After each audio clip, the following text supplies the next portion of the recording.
malam yang sunyi dan panggilan yang mengusik. Di kompleks perumahan prajurit Kopassus yang tenang di Cijantung, kehidupan malam bagi seorang prajurit seperti Sersan Kepala Bayu biasanya diisi dengan istirahat setelah latihan keras atau mempersiapkan diri untuk tugas esok hari. Namun, malam itu terasa berbeda.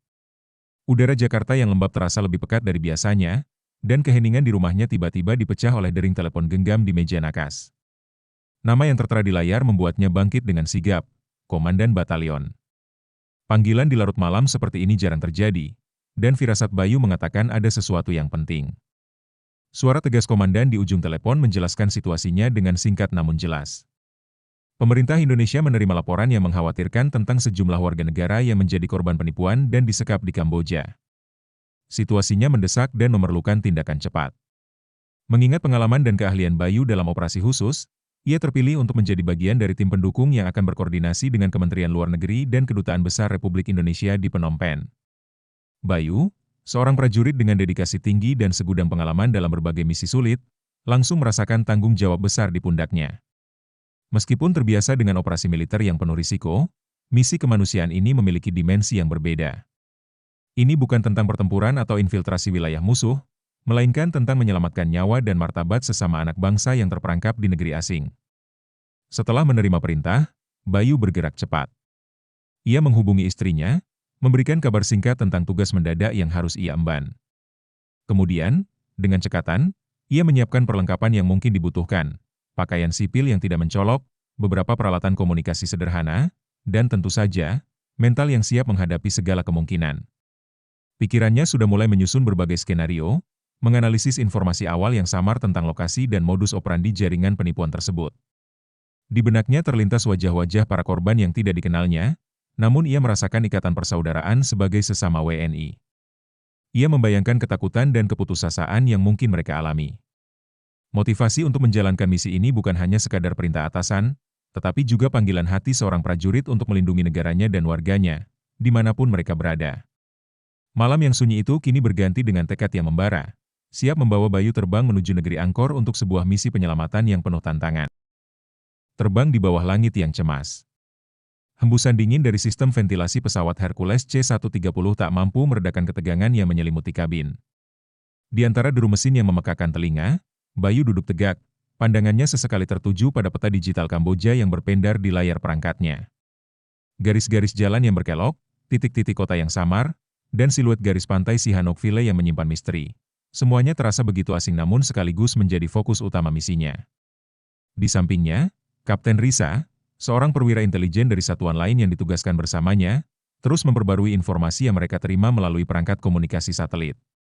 Suaranya tenang namun syarat akan urgensi. Laporan-laporan terbaru dari KBRI Phnom Penh dan jaringan informal di lapangan memberikan gambaran yang semakin jelas namun tetap mengkhawatirkan. Para WNI tidak hanya disekap, tetapi juga dipaksa bekerja dalam kondisi yang tidak manusiawi, menjadi operator penipuan daring dengan target korban di berbagai belahan dunia. Ancaman kekerasan fisik dan psikologis menjadi bagian dari keseharian mereka. Bayu mendengarkan dengan saksama, setiap detail informasi ia serap dan analisis. Pengalamannya sebagai anggota Kopassus telah mengasah kemampuannya untuk membaca situasi di balik kata-kata dan mencari pola dalam kekacauan informasi. Ia memvisualisasikan kemungkinan layout bangunan tempat penyekapan, memperkirakan jumlah penjaga, dan merancang berbagai skenario tindakan yang mungkin diperlukan. Meskipun ini bukan operasi militer konvensional, prinsip-prinsip taktis seperti pengintaian, infiltrasi, dan evakuasi tetap relevan. Selama penerbangan yang memakan waktu beberapa jam, Bayu tidak banyak bicara. Pikirannya berkecamuk, mencoba memahami kompleksitas situasi dan potensi risiko yang akan mereka hadapi. Ia membayangkan ketakutan dan keputusasaan yang mungkin dirasakan oleh para WNI yang terpisah jauh dari keluarga dan terperangkap dalam mimpi buruk ini. Rasa empati dan tanggung jawab semakin memotivasinya untuk berhasil dalam misi ini. Di tengah kebisingan pesawat, Bayu menyempatkan diri memeriksa kembali perlengkapannya. Meskipun berpakaian sipil, ia memastikan beberapa peralatan taktis esensial terselip aman di balik pakaiannya. Insting seorang prajurit selalu siaga. Ia tahu, di medan yang tidak pasti, kemampuan untuk bertindak cepat dan efektif bisa menjadi pembeda antara keberhasilan dan kegagalan, bahkan antara hidup dan mati. Langit di luar jendela pesawat perlahan mulai menunjukkan semburat cahaya fajar. Mereka semakin dekat dengan Kamboja. Bayu menarik napas dalam-dalam, memantapkan tekad. Misi ini bukan hanya tentang menjalankan perintah, tetapi tentang menyelamatkan nyawa dan memulihkan kehormatan bangsa. Di bawah langit yang mulai berwarna, Bayu dan timnya terbang menuju sebuah misi yang penuh tantangan dan harapan. Di kota seribu pagoda dan jalinan kekuatan ganda. Mentari pagi Phnom Penh menyambut kedatangan Bayu dan timnya dengan kehangatan yang kontras dengan dinginnya ketidakpastian misi mereka. Setibanya di ibu kota Kamboja, mereka langsung menuju Kompleks Kedutaan Besar Republik Indonesia, KBRI. Di sana, mereka disambut oleh Arya, sang diplomat muda yang telah beberapa hari terakhir ini menjadi garda terdepan dalam mengumpulkan informasi dan menjalin komunikasi dengan berbagai pihak terkait. Pertemuan pertama antara Bayu dan Arya berlangsung di sebuah ruang kerja yang dipenuhi peta, catatan, dan berkas-berkas laporan. Aura Arya yang tenang namun penuh determinasi langsung memberikan kesan positif bagi Bayu. Mereka berjabat tangan erat, sebuah simbol dari kolaborasi dua kekuatan yang berbeda namun memiliki tujuan yang sama, menyelamatkan WNI yang terperangkap. Arya memulai dengan memaparkan situasi terkini berdasarkan informasi yang berhasil dihimpunnya. Ia menunjukkan peta Sihanoukville yang ditandai dengan beberapa area yang dicurigai sebagai lokasi penyekapan. Informasi ini berasal dari berbagai sumber, mulai dari laporan sporadis para korban yang berhasil mengirimkan pesan singkat secara diam-diam, hingga petunjuk-petunjuk dari jaringan relawan dan kontak KBRI di kepolisian setempat. Arya menjelaskan pola penipuan yang terstruktur, bagaimana para korban direkrut melalui media sosial dengan janji pekerjaan palsu, dan taktik para pelaku dalam mengisolasi dan mengeksploitasi mereka. Bayu mendengarkan dengan seksama, sesekali mengajukan pertanyaan taktis mengenai layout bangunan yang mungkin, jumlah penjaga, dan potensi jalur evakuasi. Keahliannya dalam menganalisis situasi keamanan memberikan perspektif yang berbeda bagi Arya dan tim KBRI. Sementara Arya fokus pada aspek diplomasi dan pengumpulan informasi, Bayu melihat situasi dari sudut pandang operasional, mengidentifikasi potensi risiko dan merancang langkah-langkah antisipasi. Sinergi antara keduanya terjalin dengan cepat. Arya menghargai ketenangan dan ketelitian Bayu dalam menganalisis data, sementara Bayu terkesan dengan jaringan dan kemampuan komunikasi Arya yang efektif dengan pihak-pihak lokal. Mereka menyadari bahwa keberhasilan misi ini sangat bergantung pada kolaborasi yang solid antara kemampuan intelijen diplomatik dan keahlian taktis militer. Dalam pertemuan itu, mereka juga membahas keterbatasan informasi yang mereka miliki. Lokasi pasti penyekapan masih belum terkonfirmasi, dan jaringan penipu ini bergerak dengan sangat rahasia. Bayu menekankan pentingnya survei lapangan secara langsung untuk mendapatkan gambaran yang lebih jelas. Arya menyetujui dan menawarkan dukungan logistik serta kontak-kontak lokal yang mungkin bisa membantu dalam misi pengintaian tersebut. Di akhir pertemuan, Bayu merasakan optimisme yang lebih besar. Kehadiran Arya dan tim KBRI yang berdedikasi memberikan harapan bahwa mereka tidak sendirian dalam misi sulit ini.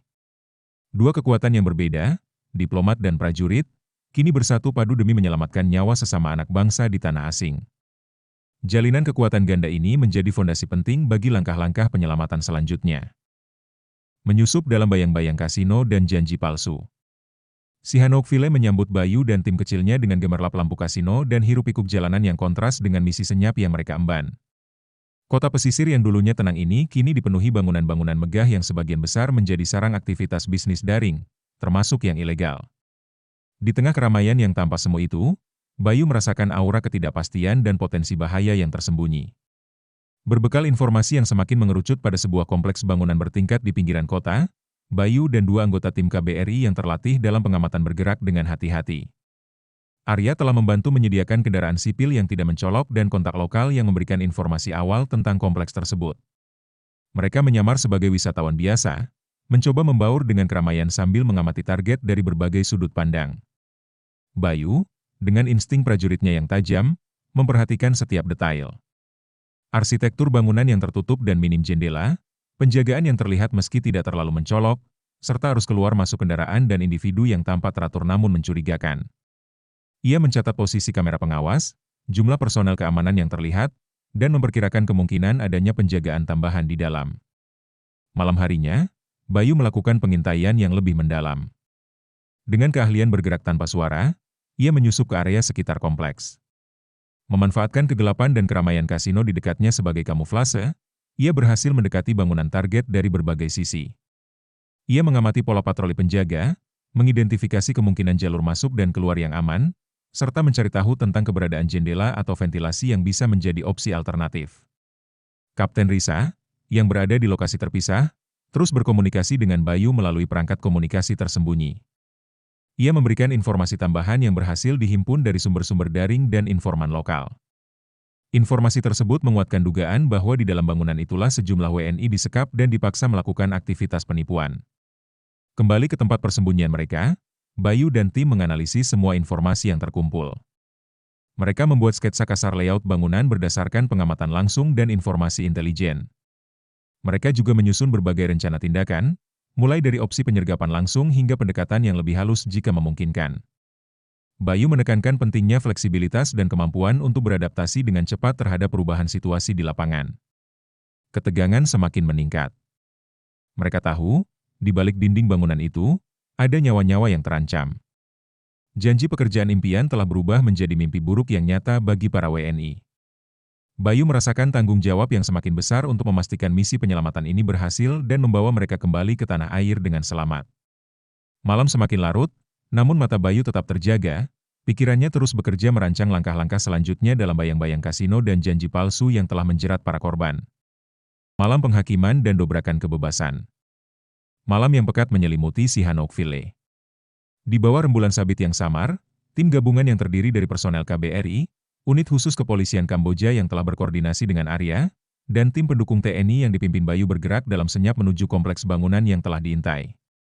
Jantung Bayu berdebar kencang. Bukan karena takut, melainkan karena adrenalin dan kesadaran akan tanggung jawab besar yang mereka emban. Bayu berada di garis depan tim taktis, mengenakan pakaian serba hitam yang memudahkannya bergerak dalam kegelapan. Peralatan komunikasi terpasang di telinganya, menghubungkannya dengan Arya dan anggota tim lainnya yang berada di posisi strategis di sekitar kompleks. Mereka telah membagi tugas dengan jelas, tim polisi akan melakukan pendobrakan utama, sementara tim Bayu bertugas sebagai unsur pengamanan perimeter dan tim evakuasi awal. Arya, dengan kemampuan diplomasinya, berada di garis belakang, siap bernegosiasi jika situasi menjadi rumit. Sesuai rencana, tim polisi yang dipimpin oleh seorang perwira Kamboja yang berdedikasi memberikan aba-aba. Dalam hitungan mundur yang menegangkan, sirene singkat memecah keheningan malam, diikuti dengan gebrakan keras pintu utama bangunan. Bayu dan timnya bergerak cepat mengamankan area sekitar, memastikan tidak ada celah bagi para pelaku untuk melarikan diri atau mendapatkan bala bantuan. Dari dalam bangunan, terdengar teriakan kaget dan kepanikan. Bayu dan beberapa anggota timnya mengikuti tim polisi masuk ke dalam. Pemandangan yang mereka saksikan sangat memilukan. Puluhan WNI terlihat meringkuk ketakutan di sebuah ruangan besar yang dipenuhi komputer dan telepon. Wajah mereka pucat dan menunjukkan kelelahan serta trauma yang mendalam. Beberapa penjaga yang terkejut mencoba melakukan perlawanan, namun kesigapan aparat kepolisian Kamboja berhasil melumpuhkan mereka dalam waktu singkat. Di tengah kekacauan yang terkendali, Bayu bergerak cepat mengamankan area dan memastikan keselamatan para WNI. Ia memberikan isyarat kepada tim medis yang ikut dalam operasi untuk segera memberikan pertolongan pertama bagi yang terluka. Suara tangisan lega dan ucapan syukur mulai terdengar dari para korban yang menyadari bahwa mimpi buruk mereka akhirnya berakhir. Namun, tantangan belum sepenuhnya usai. Beberapa pelaku penipuan mencoba melarikan diri melalui pintu belakang. Dengan sigap, Bayu dan anggota timnya yang telah berjaga di perimeter berhasil menghadang dan menangkap mereka. Keahlian Bayu dalam bergerak cepat dan melumpuhkan lawan tanpa menimbulkan korban jiwa sangat berguna dalam situasi genting ini. Arya, yang menyusul masuk ke dalam bangunan, dengan tenang mulai berinteraksi dengan para WNI, memberikan mereka kepastian bahwa mereka aman dan akan segera dipulangkan ke Indonesia. Suaranya yang menenangkan memberikan harapan baru bagi mereka yang selama ini hidup dalam ketakutan. Malam penghakiman itu menjadi malam pembebasan.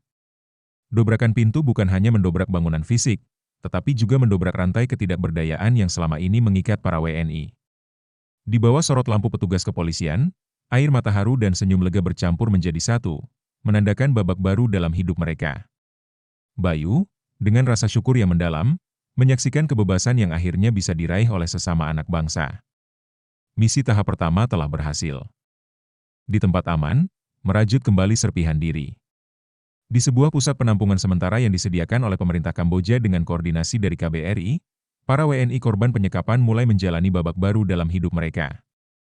Tempat yang sederhana namun bersih dan aman itu menjadi oase setelah mimpi buruk yang mereka alami. Bayu dan timnya, bersama dengan staf KBRI dan tim psikolog yang didatangkan dari Phnom Penh, terus mendampingi mereka. Suasana di pusat penampungan masih diwarnai kesedihan dan trauma, Namun secercah harapan mulai terlihat di mata beberapa korban. Mereka mendapatkan pemeriksaan kesehatan menyeluruh, makanan bergizi, dan tempat tidur yang layak. Lebih dari itu, mereka mendapatkan kesempatan untuk berbagi cerita, meluapkan emosi yang selama ini terpendam, dan menerima dukungan psikologis awal. Bayu mengamati dengan hati-hati interaksi para korban. Beberapa masih menarik diri, sulit berkomunikasi, dan tampak selalu waspada. Yang lain mulai berani bercerita, mengungkapkan pengalaman pahit mereka tentang penipuan, paksaan, dan ketakutan yang mereka alami. Tim psikolog dengan sabar mendengarkan, memberikan konseling awal, dan membantu mereka mengidentifikasi mekanisme coping untuk mengatasi trauma. Arya dan staf KBRI sibuk mengurus administrasi dan proses identifikasi para korban. Mereka menghubungi keluarga di Indonesia, menyampaikan kabar baik tentang keberhasilan penyelamatan, dan mengatur proses komunikasi agar para korban bisa berbicara dengan orang-orang terkasih mereka. Momen-momen haru tak terhindarkan saat suara-suara kerinduan dan isak tangis pecah melalui sambungan telepon. Bayu beberapa kali berinteraksi langsung dengan para korban. Dengan bahasa yang sederhana dan penuh empati, ia mencoba membangun kepercayaan dan memberikan dukungan moral. Ia menceritakan sedikit tentang misinya dan betapa seluruh bangsa Indonesia peduli terhadap keselamatan mereka. Ia melihat bagaimana kata-katanya, meskipun tidak seberapa, mampu memberikan sedikit ketenangan dan harapan. Salah satu momen yang membekas di hati Bayu adalah ketika seorang gadis muda yang sebelumnya tampak sangat tertutup memberanikan diri menghampirinya. Dengan suara pelan, ia mengucapkan terima kasih dan bertanya tentang kabar keluarganya di kampung halaman. Bayu dengan sabar mencari informasi terbaru tentang keluarga gadis itu melalui staf KBRI dan menyampaikan kabar baik yang diterimanya.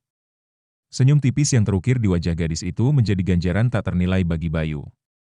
Proses pemulihan awal ini membutuhkan waktu dan kesabaran. Trauma yang mereka alami tidak bisa hilang begitu saja.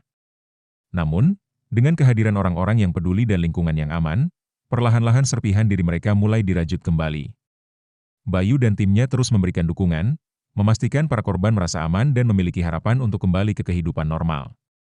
Persiapan untuk kepulangan ke tanah air pun mulai diatur dengan seksama, menjadi penanda babak baru yang lebih cerah bagi mereka yang telah melewati kegelapan. Kembali ke pelukan Ibu Pertiwi dan makna sebuah pengabdian. Suasana haru menyelimuti ruang kedatangan Terminal 3 Bandara Soekarno-Hatta. Puluhan pasang mata berkaca-kaca menanti dengan cemas di balik garis pembatas. Mereka adalah keluarga, sahabat, dan kerabat dari para WNI yang berhasil diselamatkan dari Kamboja. Setelah melewati masa-masa penuh ketidakpastian dan kekhawatiran, hari ini adalah hari di mana mereka akan kembali ke pelukan Ibu Pertiwi. Ketika pintu pesawat terbuka dan satu persatu para WNI melangkah keluar, isak tangis dan pekik kegembiraan pecah di udara. Pelukan erat, ciuman rindu, dan ucapan syukur tak henti-hentinya terucap. Bayu, yang ikut dalam rombongan kepulangan, berdiri di kejauhan, menyaksikan pemandangan yang menghangatkan hatinya. Misi yang ia emban telah tuntas, dan melihat para korban kembali ke tengah keluarga mereka adalah ganjaran yang tak ternilai harganya. Sarah, gadis muda yang dulu tergiur janji palsu, kini memeluk erat ibunya sambil terisak. Air mata yang keluar bukan lagi air mata ketakutan, melainkan air mata kebahagiaan dan kelegaan. Pria parubaya yang sempat lemah kini berdiri tegak di samping istrinya, menggenggam tangannya erat. Gadis remaja yang dulu gemetar kini tersenyum tipis, menatap wajah ayah dan ibunya yang menyambutnya dengan mata berkaca-kaca.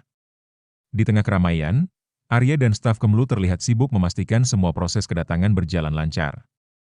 Mereka memberikan pendampingan kepada para korban dan keluarga, membantu mengurus administrasi, dan memastikan mereka mendapatkan dukungan psikologis lanjutan jika dibutuhkan. Bayu tidak mencari sorotan. Ia hanya berdiri di samping Kapten Risa dan beberapa anggota tim lainnya, mengamati momen-momen haru itu dengan rasa syukur. Ia melihat bagaimana kehadirannya dan timnya, bersama dengan upaya diplomatik Arya dan bantuan dari pihak Kamboja, telah memberikan harapan baru bagi orang-orang yang sempat kehilangan segalanya. Setelah semua WNI bertemu dengan keluarga mereka, Bayu dan timnya berpamitan kepada Arya dan staf Kemlu. Ada rasa persahabatan dan saling menghargai yang terjalin di antara mereka selama misi ini. Mereka telah bekerja bersama, bahu-membahu, demi tujuan yang mulia. Kembali ke markas Kopassus, Bayu tidak menerima medali atau upacara penyambutan khusus. Namun, di dalam hatinya terukir sebuah kepuasan yang mendalam. Ia telah menjalankan tugasnya sebagai seorang prajurit, bukan hanya dalam pertempuran, tetapi juga dalam misi kemanusiaan. Ia telah menjadi bagian dari rantai kebaikan yang menyelamatkan nyawa dan memulihkan harapan. Malam itu, Di tengah keheningan baraknya, Bayu merenungkan makna pengabdian yang sesungguhnya. Baginya, seragam Garuda yang dikenakannya bukan hanya simbol negara, tetapi juga perwujudan dari tanggung jawab untuk melindungi setiap jiwa anak bangsa, dimanapun mereka berada. Misi di Kamboja telah mengajarkannya bahwa keberanian seorang prajurit tidak hanya diukur dari kemampuannya bertempur, tetapi juga dari kepekaannya terhadap penderitaan sesama dan kesediaannya untuk bertindak demi kemanusiaan. Kembali ke pelukan Ibu Pertiwi, para WNI membawa serta luka dan trauma, namun juga harapan dan keyakinan bahwa negara selalu hadir untuk melindungi warganya. Dan bagi Bayu, misi ini menjadi pengingat abadi akan makna sejati dari sebuah pengabdian.